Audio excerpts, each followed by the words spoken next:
Thank you for joining us for our MCAT session today. We are going to be going in depth on the new shortened version of the MCAT that has been produced for these pandemic times.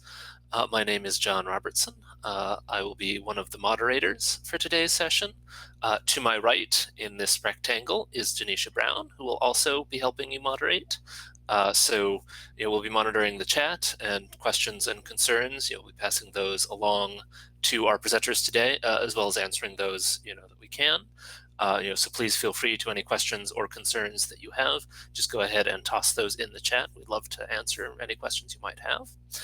Our presenters today are Tyle Stelzig, who is below me, who will be speaking to the MCAT content and sort of the testing experience, and Shadna Wise, who will be speaking on to the admissions experience and kind of how all of these changes will sort of play out in the world, with some advice and some thoughts on that.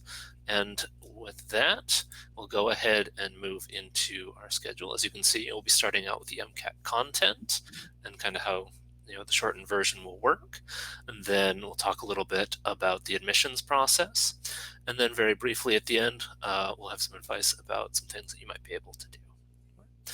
All right, and with that, I will go ahead and hand it over to Tyle. Thank you very much.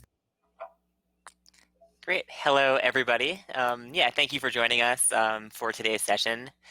Like John said, my name is Tyle. I've been an instructor with the Princeton Review since about 2012. I teach MCAT physics down here in North Carolina.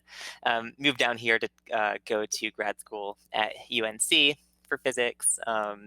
Usually that's in-person classes, but of course right now everything is online. Everything except for the MCAT. The MCAT will still only be offered in person.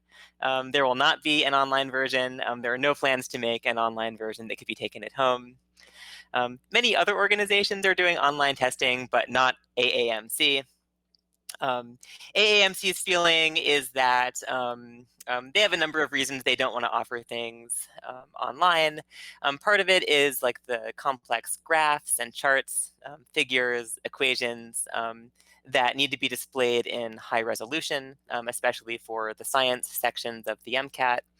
And that is pretty critical. So like spotty internet connections, for example, could be a big problem.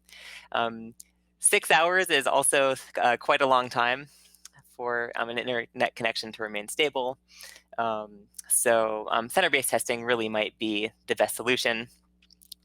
And let's face it, the possibility of students trying to get an unfair advantage might be part of the story as well, presumably a concern of AAMC's. So let's talk a little bit about what some of these changes mean. So AAMC has canceled 8 test dates so far throughout March and April, and they've canceled March 29th dates in some locations. Some test centers have been canceled beyond May 29th. Make sure you check the status of your own test. You will receive a cancellation notice from Pearson VUE by email as soon as your test center is closed. So if you have not received a notice, then your exam should proceed as planned.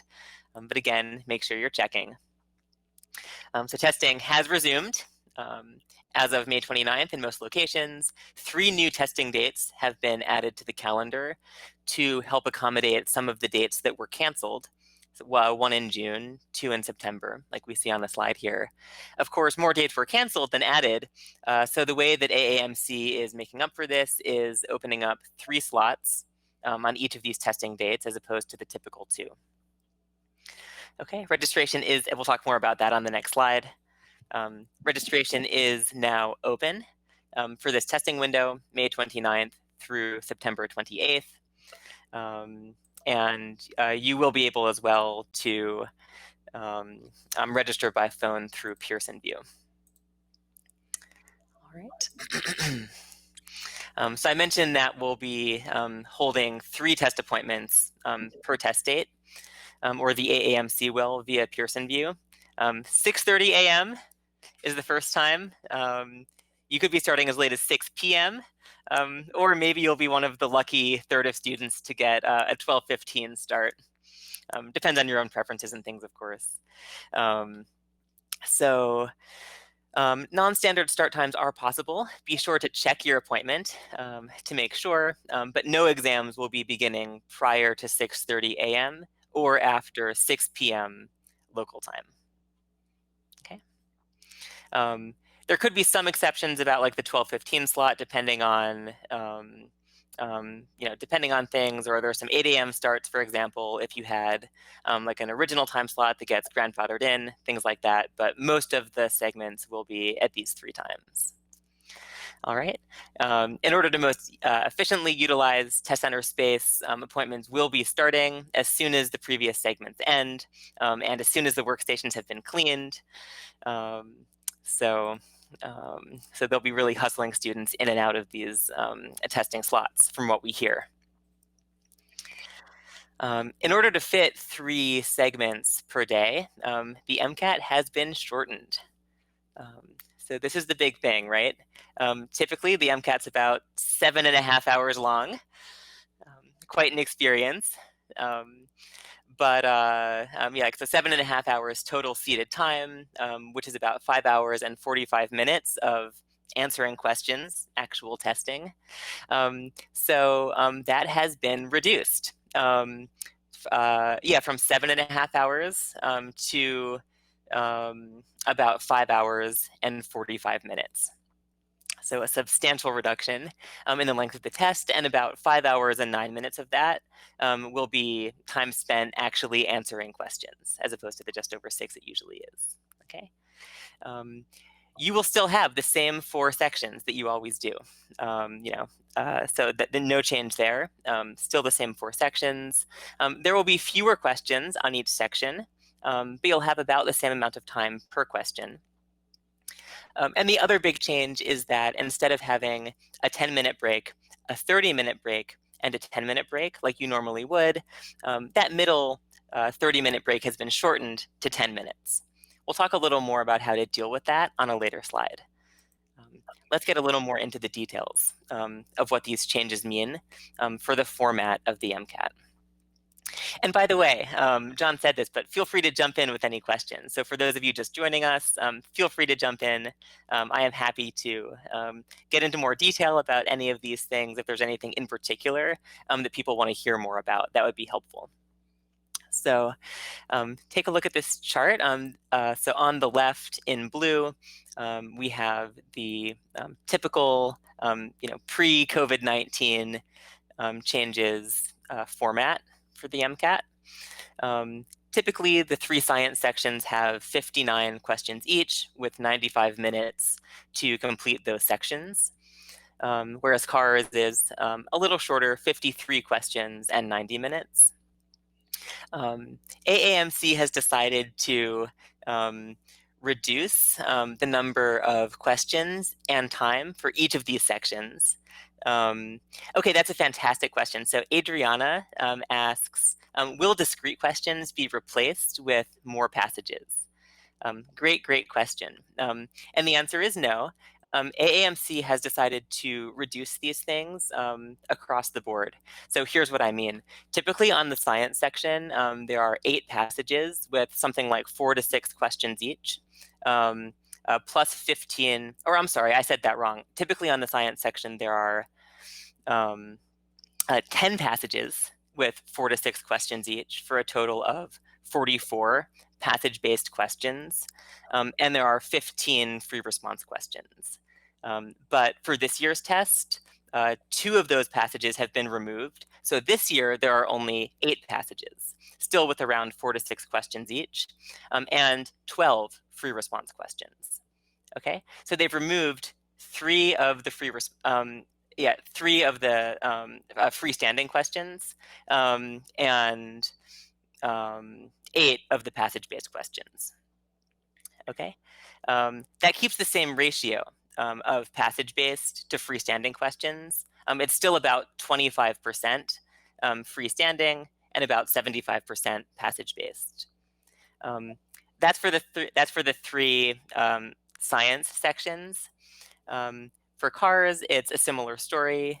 Typically, there are 9 passages with 5 to 7 passage-based questions each, and that's just been reduced from 9 passages to 8. There are still about the same number of questions per passage, and you still have the same amount of time per question. Okay. To be even like a little more specific, for cars, it used to be that there were around 5.9 questions per passage. Now there are around 6.0. So very minimal change. Slightly more questions per passage now, but again, really quite a minimal change. Same story with the science sections. Typically on the science sections, there are around 4.4 questions per passage. Now there are around 4.5. You used to get like a minute 36 flat per question on the science sections. Now it's like 136.2. So you get about a fifth of a second more time per question. Basically no change at all. Same thing with cars. Basically no change. Okay. I see there's another question from Rachel. Will the number of correct questions required to earn a point change? That's a great question. Now that there are fewer questions to answer, i.e., will it be harder to earn a point with the reduced question structure? Rachel, that's a fantastic question. Some of that information about the precise mapping from the number of questions you get right to what your scaled score is proprietary or secret. So we don't know precisely how many questions you need to get right in order to earn a certain numerical score. However, the scaling should still be the same. It's still the same curve that they're using. And so they're still going to be using the same process to map the number of questions you get right to your score, as they always do. There will just be fewer questions put into that machine that they use to generate scores. So hopefully that answered the question. So yeah, you won't need to, so like if there used to be 59 questions and now there's only 48, you won't need to earn the same number, but it's probably going to be about the same fraction, but it's going to depend on the difficulty of the exam and how it's scaled. So that'll all work the same way as normal. That's a fantastic question. All right. So if there are no more questions about this slide, again, the two key takeaways here are it's the same test as usual, it's just a bit shorter. They've shaved off a few questions from each section.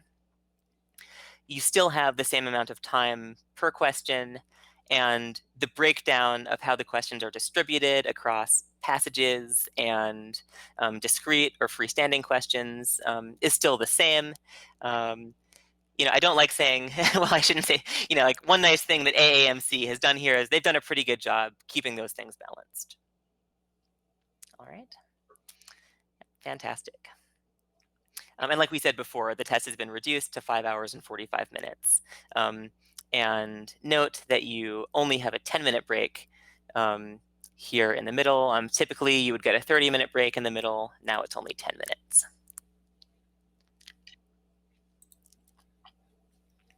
Right? So you're still tested on all the same content. The questions aren't expected to be any easier or any harder. You still have the same amount of time per question, same test, just a bit less of it. Okay. So feel free to ask more questions about that if you have them, but let's transition to talking a bit about testing center expectations. So, for your safety, for the safety of everybody else taking the exam with you, you do need to meet various health requirements to be admitted to the testing center. If you have tested positive for COVID-19, you will not be admitted to the testing center and should reschedule your exam unless you have been symptom-free and fever-free for at least 72 hours without the use of any fever-reducing medication. And if it's been at least 14 days since you passed your last exposure or have received 2 negative COVID-19 test results in a row, at least 24 hours apart. Whew. Okay, so that's a lot of like nested conditions and stuff. My recommendation would be go to the Pearson VUE website. I've copied the link here in the slides. The short statement, and there's more conditions too, by the way. So for example, if you're currently experiencing symptoms or have shortness of breath, cough, fever, chills, sore throat, loss of smell, you will not be admitted and will need to reschedule. Again, unless you've been symptom-free for at least 72 hours. Also, you won't be admitted if you live with or have close contact with someone who is confirmed or suspected COVID-19. Again, unless unless it's been at least 14 days since you were in that close exposure. Okay, so again, lots of conditions here. That's what they are, but go to Pearson VUE to make sure if you think some of that might apply to you, look at those details on Pearson's site. Okay. So that's good news. You know that nobody else in the testing center will have COVID-19, but even so, you do need to also bring a face mask. You will not be admitted to the test center without a face mask. You will need to bring your own. It will not be provided for you. Yes, you paid $300, but it will not be provided. Not a part of that testing fee. Bring your own mask. You have to wear it throughout your entire stay, throughout the exam. Okay. You must also stay 6 feet apart from other people, including in the waiting areas and during the sort of like admissions, like admittance process coming into the center. Some test centers may perform a temperature check upon arrival, so be prepared for that possibility. That one varies by testing center. It is your responsibility to ensure that there are no travel restrictions in place to the location where you want to take your test. Finally, gloves. You will have the option to bring and wear gloves both before and during the exam. Test administrators will inspect the gloves when you come in, and you will need to dispose of these disposable gloves in front of the proctor upon completion of the test. Okay, but you do have that option. Gloves are optional, masks are mandatory, and you need to provide both of them. Okay. Safety measures. So Pearson says they're doing all sorts of stuff to keep the testing environment as clean as possible. Disinfecting techniques would include cleaning every workstation, including the keyboard, the mouse, headphones after every use, disinfecting the signature pad that applicants will use right, to sign their test, cleaning any high touch point areas and communal surfaces such as door handles and lockers at least hourly. They will provide facial tissues, hand sanitizer, soap, and paper towels. Applicants and staff are required to wear masks. There will be social distancing while standing in line, as well as during breaks. So they're doing a lot, and just be aware of that when you are, imagining and sort of preparing for your testing day. Just don't be thrown off by these extra protocols that will be taking place. Okay, so you can focus on the important stuff. And let's talk a little more about that. A few tips on how to best prepare for the shortened format and how to best thrive on test day. Okay, but again, feel free to keep any questions coming in about the previous section. But let's talk a little bit about how to best prepare and what these changes mean for you. The first thing is practice tests. Okay, because as most of you probably know, depending on where you are in your MCAT journey, taking practice tests is one of the most important ways to prepare for the MCAT. After all, even in its reduced form, 5 hours and 45 minutes is not just a walk in the park. So the stamina and focus that you need to maintain throughout the whole exam is very important and something that does need to be practiced. Okay, so we strongly recommend taking full-length practice exams. We recommend doing these at the same time of day that you'll be taking the actual test. So if you're stuck with a 6:30 a.m. Start time, well, you should take your practice tests at that same time, I'm sorry to say. All right, take your practice tests under the same social distancing protocols that you plan to use on test day. So for example, if you wear a mask, you need to wear a mask for the real test, so make sure that you also wear a mask for your practice tests. I know that wearing a mask for 6 hours may not be the most comfortable thing in the world, but you're going to have to do it on test day, and so we don't want that to be a distraction. We want you to be prepared. Maybe also think of it as good practice for you're going to have some other situations in your life as a doctor, perhaps, where you need to wear a mask in the ER, right, or the OR. So maybe think of it as preparation for that, maybe for a lot longer than 6 hours in some cases. And if you're planning to wear gloves for your official test, make sure that you wear gloves during your practice test as well, so you're used to manipulating your computer interface with the gloves.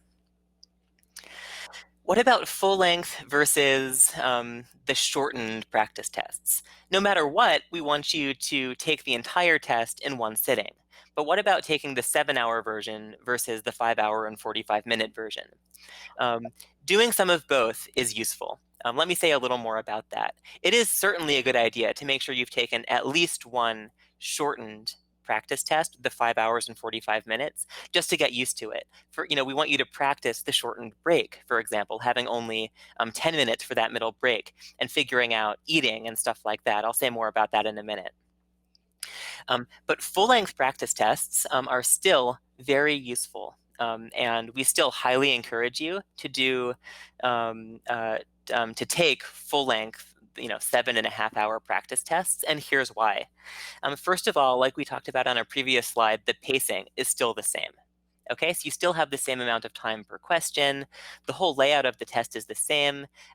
There's just a bit more of it. Okay, so practicing with the full-length tests will not throw off your pacing. The same pacing that you're learning from those standard full-length tests will still be perfectly relevant for the shortened version. Second, all of the same content is still being tested. AAMC has confirmed that they're not removing any content from the list of topics that you need to know for the MCAT or that they'll be testing. Shorter practice tests would mean less breadth of content that you'd be encountering during that practice. So that's another reason that a longer practice test could make more sense, or that why there's still a place for that. Scoring will also be more accurate on full-length tests, since we don't have data sets yet for the scaling for shortened tests. And finally, if you can make it to 95 minutes, then 81 minutes is going to seem a little more doable, okay, in terms of how long these different sections are. So even when you're practicing with the full-length test, however, we do recommend reducing your break times to match the new format. Okay, so that means having just 3 10-minute breaks. Yeah, that's important. Make sure that you're reducing your break times so that you are used to it and ready for it on the real exam. All right, let's talk a little more about how to use these breaks because, I see that there's some questions. So I'll talk more about breaks in just a sec. Angela asks, are you allowed to eat or drink during breaks? Oh, Angela, thank you. That's a perfect segue into what I'm about to say next. And Sanskruti asks, when our percentile score is calculated, will it be in relation to everyone who took the test on that particular day or relative only to our specific test time? Sanskruti, I am not 100% sure. I know that it will be scaled to whoever takes the same version of the test that you took. But I'm not 100% sure whether that's everybody on that particular day versus just your specific test time. Yep. But that's a good question. I'm sure they'll handle that the same way as normal. I don't know that detail. But it will be the same scaling procedure as they typically use. Angela's question, though, perfect segue for me. Are you allowed to eat or drink during breaks? Yeah, good question about that and about the mask. So there has been no guidance from AAMC about masks and eating. After all, it seems like it could be somewhat difficult to like cram the food through the mask. It seems like it would have to come off somehow to get the food in. You are still allowed to bring food with you to the testing center. So therefore, it seems presumably that you would also be able to eat it. However, again, there's been no direct guidance that I've seen or been able to find. I tried researching this question before the presentation and couldn't find any guidance from AAMC about how masks might interact with eating, but you are allowed to eat and drink during breaks. Maybe just, get the food in, get the mask back on as quick as you can. So that's a fantastic question. Here's our recommendation for breaks. That middle break has been reduced to 10 minutes. We recommend, so that's 10 minutes is probably not enough time to both use the bathroom and eat, especially with signing in and out of the testing area. So we recommend bathroom only for the first and third breaks and food only for the second break. Okay. We recommend that you pick an easily and quickly consumed food source. Stay away from high sugar snacks just to help avoid a possible sugar crash later. So we would suggest things like yogurt, protein or juice smoothies like naked juice, or they're paying us. No, I'm just kidding. Protein bars, apple or cheese, right? Like pre-cut slices of apple, nuts and a banana, something like that. Something that combines a little bit of protein, a little bit of sugar, something well balanced, right? You guys understand this. Something that you can eat quickly since you're not going to have much time. And again, make sure you're practicing that on your practice tests with that same timing. Okay. So again, feel free to ask any more questions that you have about these topics. But moving on to the next slide. Right. So, oh yes, this is what I was just saying. Make sure that you're practicing the same way. Plan your surrounding meals accordingly as well. For example, if you are testing at 6:30, don't wake up at 6 and drive over to the right. Like make sure you're up with plenty of time to eat a solid breakfast beforehand. You're not going to have time for that during the test. Okay. Similarly, at noon, if you're testing at 12:15, make sure you have a solid lunch beforehand. You're really only going to have time for snacks during that middle break. Okay. And same with the 6 p.m. Make sure you have a solid dinner before beginning your test. And don't forget all the usual stuff. With all of these changes, it's easy to just focus on the things that have changed. But remember all the typical stuff that helps you do well on the MCAT, like studying, being well prepared, but also the things like sleep and a positive mentality, and making sure you're well rested in the days before the test. Don't forget about all of that stuff too. That's still very important. Okay. All right. And finally, the Princeton Review is offering free online practice tests, and we always have a free practice test up online, but we've created a short version as well. So you can go to the link on the slide here, and if one of the moderators, Tanisha or John, if you could post this link in the chat as well, so students can find that.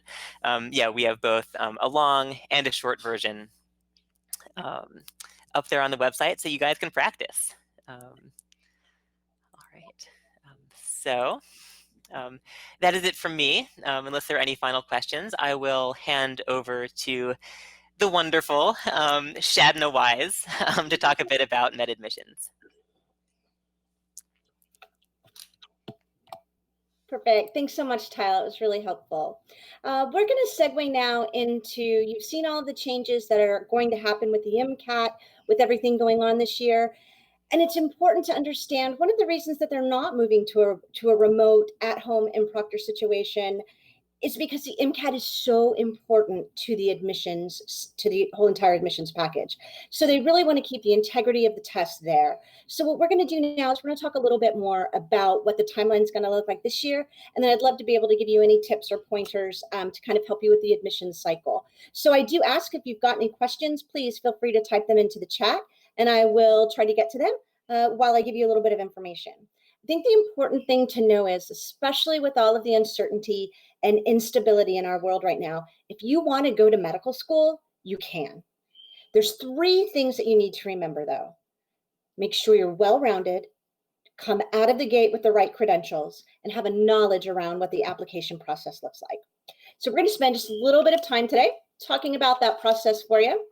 First thing is, remember, this is a full year cycle in order to apply to med school and be finally to get letters of continued interest or accepted. So the things that you're doing now, you want to start thinking about. Now we're into as May 28th it opened, we're into the 2021 application cycle. Hopefully, if you are applying for the 2021 admission cycle, you've already done some of the items that you've seen in the first half of the year.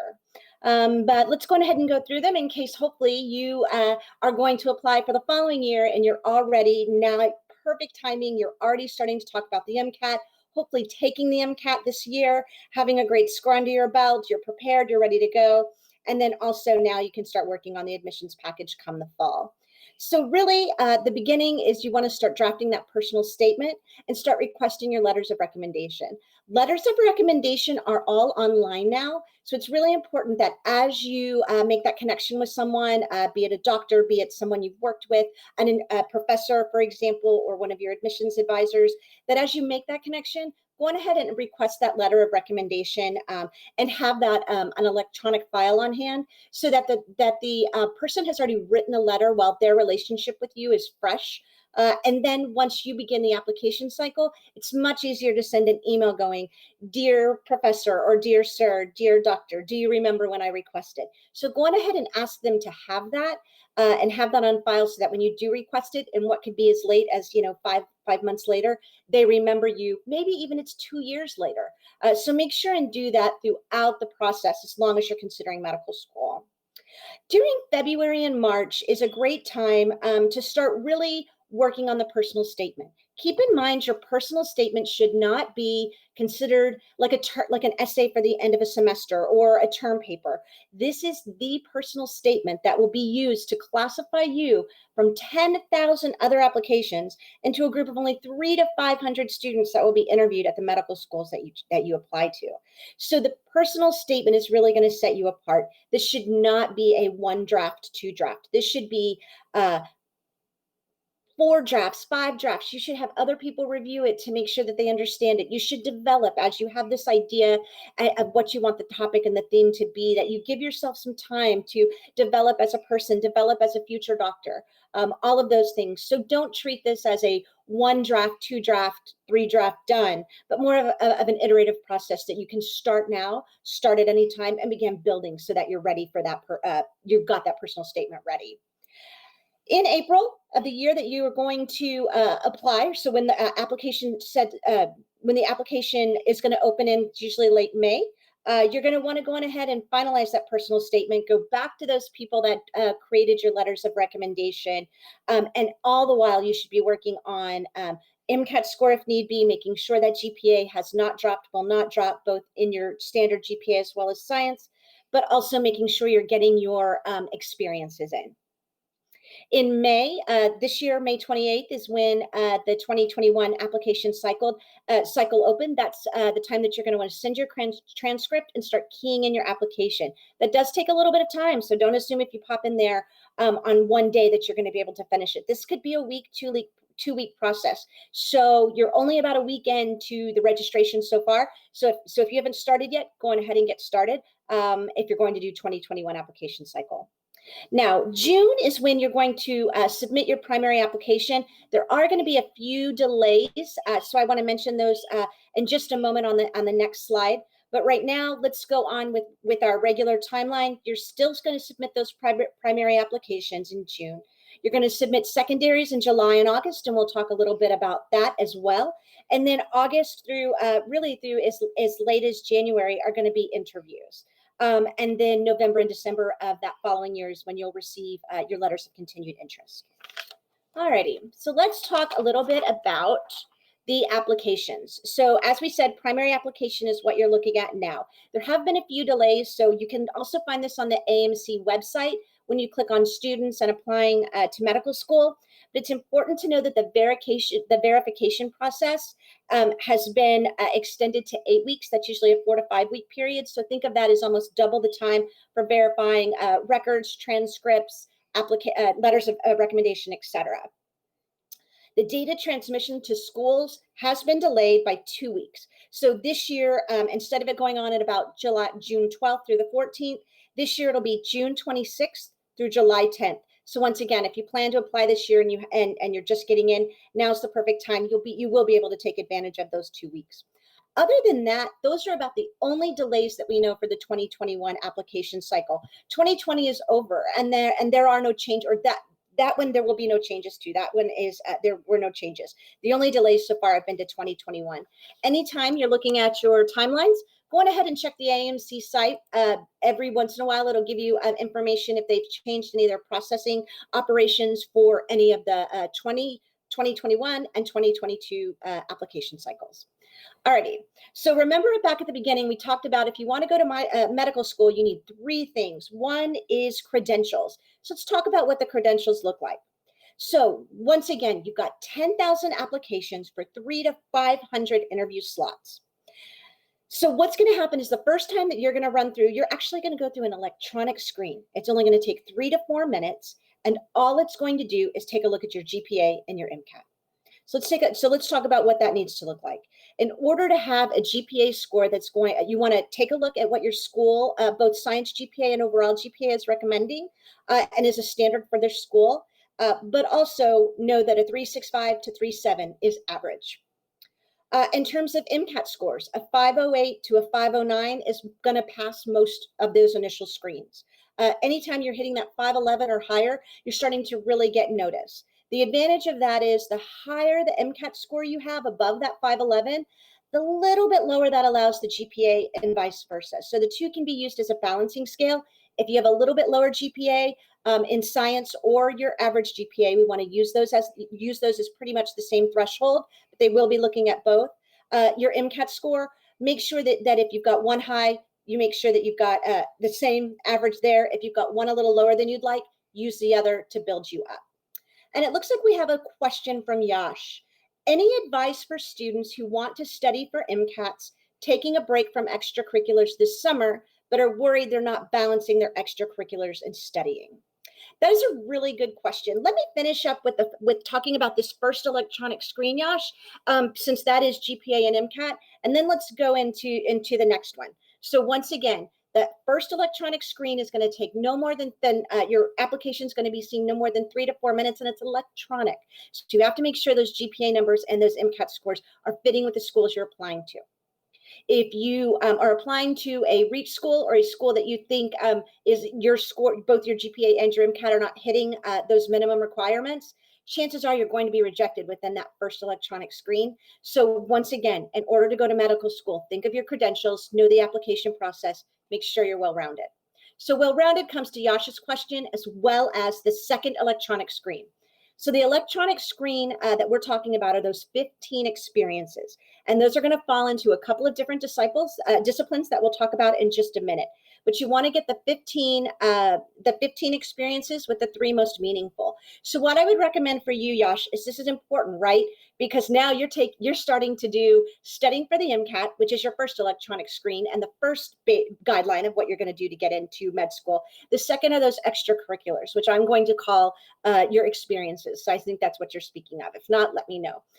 So really, I would think as you're studying the 2 together, it's a really smart thing to do. Because what you're going to need when you get into when you get into your experiences, you're going to need 100 plus hours and multiple disciplines studying. So let's jump real quick to talk about secondary applications, and then we're going to speak quite a bit on your question about the experiences. Alrighty, so just real quick, let's tap on secondary applications, because there's a few things that I want to make sure that you know. Many, if not most schools will automatically send you a request for a secondary application. Complete those quickly, ideally within a 2 to 3 week max. So those need to be, so Yash, you get a secondary application, you're working on those experiences at the same time, stop and work on your secondary application. And as you've already gone on ahead and done your primary application, go on ahead and start preparing additional writing samples immediately, just so that you're ready and you have that 3 to 4 week timeline. Keep in mind that be careful of copy and paste. So if you get secondary applications from multiple schools, you don't want a writing sample that says, I'm looking forward to going to Georgetown University, yet the school that you're actually sending the application to is not Georgetown. Copy and paste can be your worst foe. Alrighty, so Denisha, I'm going to go ahead and answer a couple of these questions. It sounds like the experiences are bringing in some additional questions. So let me see if I can answer a couple of those. So I'm going to move to the slides and I'm going to show you, because I think these answer Rachel's questions and give some insight into Yash. So let's talk about the different, so your different experiences. They can be in the disciplines of academic, clinical, service, leadership, and social. So Yash, if you're doing these things during the summer, chances are you may not be able to do some of the social activities or experiences that you need, but it's a great time to work on clinical, service, and leadership.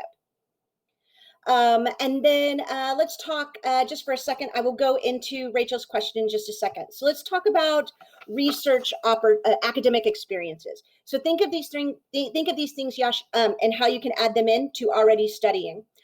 Research opportunities. If you want to apply to a research-based school, such as Johns Hopkins, Harvard, Stanford, very research focused, you're going to want at least one semester, if not more, of clinically based research. So take that very seriously. Research the schools you want to go to, and if they have research and if you find research opportunities and that's a research heavy school, you want to make sure that you fit that need. They will expect that, and they will have a greater amount of that than if other schools that you apply to.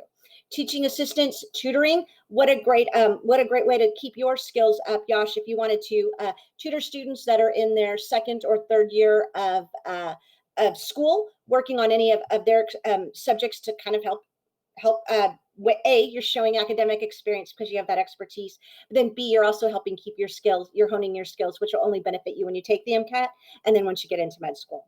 One that might be difficult, but is one during this time, is to study abroad. But just keep in mind the overall academic experiences. You really want to focus on some clinically based research, but also you want to show an understanding of diverse populations and underserved populations. There's a lot of great experiences that you can do for that right now. And a gap year might allow you to do this. So Yash, if you are struggling between getting all of your experiences in as well as getting your MCAT, maybe consider a gap year. In the overall scheme of things, by the time this is all said and done, better to give yourself a gap year to build your application to make sure you make the first screening through, the second screening through, to an interview, and then into the school that you want, versus rushing it in a year. And the reason is some schools that you apply to that you get denied on your first or second electronic screen will not let you apply the following year. So take that very seriously. Understand how this process works at the schools you're applying to. Nothing could be worse than sending it to 5 schools you want to get into, getting denied in the first or second electronic screening, and then finding out that you have to wait yet another year in order to get into those. And that's because they want to see that you've taken the time to increase yourself. So Yash, not recommending a gap year for you, but do think if some of these experiences are tough to get, maybe focus on the MCAT now, start your experiences, and a gap year is necessary. That's going to be up to you and what you know you can do. All righty, so let's go to Rachel's question. Does clinical experience have to be shadowing or scribing, or can it be employment-based, like an EMT, CNA, etc.? The answer is yes. Yes to both. Can clinical experiencing be shadowing?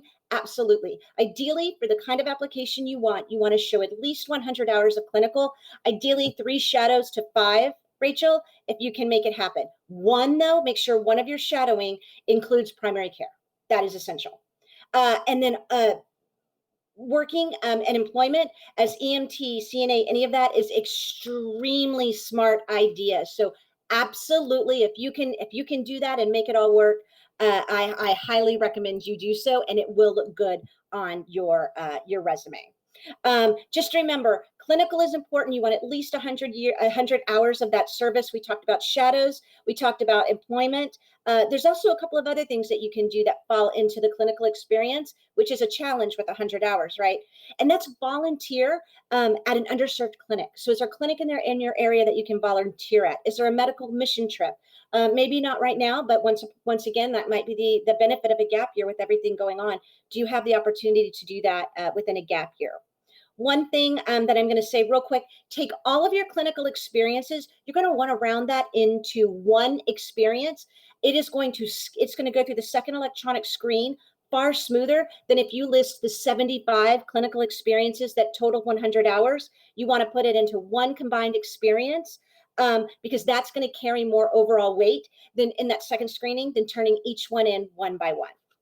Alrighty, so hopefully, Rachel, I answered your question. Absolutely go for it. Do a little shadowing. Make sure you do it in primary care. But also, sure, if you can make money while getting your clinical experience, more power to you. Might also help you if you choose for a gap year. How will you be notified? Mariah asks, how will you be notified of secondary applications? Now, remember, you're going to already be subscribed to the MCAT system, right? So you are going to get that notification through that portal.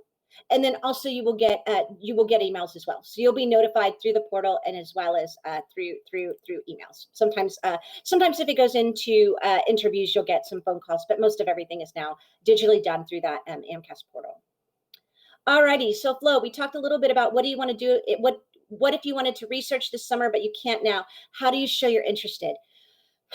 All right, so if your goal is to show that you're interested in going to medical school, applying doesn't do that. Applying to medical school without meeting your experiences and having the credentials to make it through the first and second screening, that doesn't show interest. It actually shows the fact that you're ill-informed. So if you are unable to research the way you want this summer, you're not be able to get those hours in, then really a gap year is something you should consider. And how does that look? Also, some of the things I would recommend you do is get online right now and start figuring out the things that you can do to research this summer that may not be available to you in our current world. Or take a chance to focus on some other experiences, because remember, you want to be well-rounded and diverse, and clinical is only one of those one of those disciplines, right? So let's talk about some of the others that you can do. One of the things I'd recommend for you to do, Flo, to think about right now is to do service experiences. And those are aplenty right now with everything going on. And boy, does that enrich a personal statement. Does that show that you've evolved over time as a candidate? If you can't go to clinicals and do that this summer, you're going to do something. And maybe service experiences is what's best for you, your community, your application, and really the rest of us as well. Work at a hospice, mentoring through the big brother, big sister, those things. Veterans, VAs, always help the VAs, those that are underserved and not given the attention that they need. So do those. But one of the things you can also do right away, Flo, is hopefully in your area, if they're delivering meals to Meals on Wheels, and you're the only person engaging with someone who is ill or is elderly and unable to take care of the you may be the only person they see that day. Talk about experiences that you'll be able to put into personal essays and overall. In terms of service experiences, you need to show about 6 months worth. So maybe now's a great time to start doing that. 6 months or 50 hours worth. And the key is done on a regular basis. So that's why the summer can be important. If you do that the entire summer and then hopefully some research or clinical opportunities open for you up in the fall, that shows consistency, a regular basis, and you can get your 50 hours or 6 months. So consider service experiences as a way to offset some of the clinicals that you're unable to do right now. Leadership or another way. What can leadership experiences? You need a minimum of 2. And what do those look like? Those can be servicing in a club. If you are any type of officer, anything in a club should definitely be good. Teaching others in a lab also can work as a leadership experience. So you want to make sure you've got a minimum of 2 of those. And I see a couple of questions, and then Denisha will probably go on ahead and talk about one more type of experience and then round it out. So Mariah, could classes for an EMT count as clinical experiences? I took classes, but due to my rural area, they got canceled halfway through, about 112 hours. Wow. That is a great question. I am not 100% sure, and I don't want to lead you astray. If you would do me a favor, John, I'm going to if you'd put my personal or my Princeton Review email account into the chat. It's shadna.wise@review.com. Mariah, feel free to email me that question, but give me some more specifics of the schools that you plan to apply to. Give me your, make sure you make it through your first line screen. Give me your science GPA, your main GPA, and your MCAT score, and then we'll start talking about that. Okay, so give me a little bit of background information, and I'll do my best to give you the right opinion. Sanskriti, hello. I saw you from asking questions earlier from Tile. Thank you for sticking around. Do medical schools distinguish between wet lab and data-based research? Is one believed to be more valuable than the other? That is a good question.